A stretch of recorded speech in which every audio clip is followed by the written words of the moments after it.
the first song I'm going to sing is Shenandoah, and that song, the reason I picked it, one, is because we had sung it in the women's chorale a few years ago, and while it was a different version, I really liked it.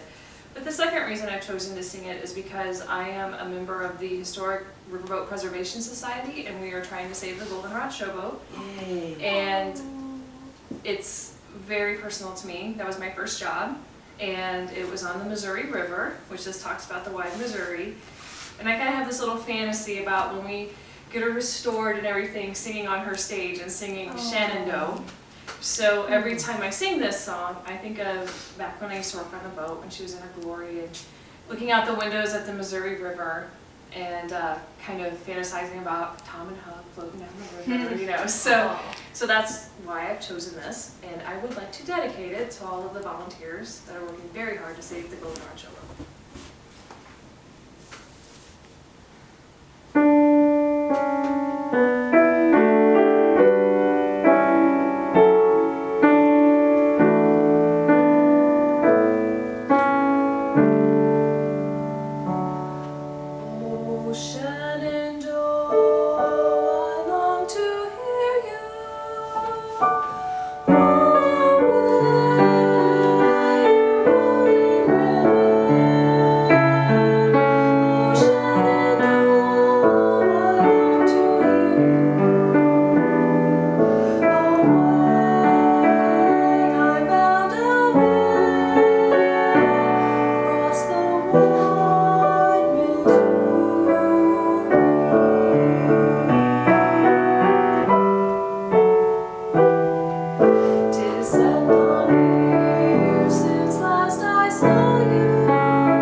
Really pretty high notes there at the end. That was really Thank you. I feel very phlegmy because of all the allergies, you know. Oh, me too.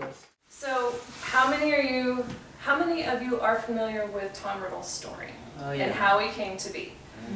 So, the song that I'm singing reminded me so much of the story of his mother, about how she was in love with this genteel gentleman, and he paid her no heed, basically. So, I marked a passage from Harry Potter that reminds me a lot of this song. Ogden broke off. The jingling, clapping sounds of horses and loud laughing voices were drifting in through the open window. Apparently, the winding lane to the village passed very close to the copse where the house stood. Gaunt froze, listening, his eyes wide. Morphin hissed and turned his face towards the sounds, his expression hungry. Maroke raised her head. Her face, Harry saw, was starkly white. "My God, what an eyesore!" rang out a girl's voice as clearly audible through the open window as if she had stood in the room beside them. "Couldn't your father have that hovel cleared away, Tom?" "It's not ours," the young man's voice said. "Everything on the other side of the valley belongs to us, but the cottage belongs to an old tramp called Gaunt and his children. The son's quite mad. You should hear some of the stories they tell in the village." The girl laughed. The jingling, clapping noises were growing louder and louder.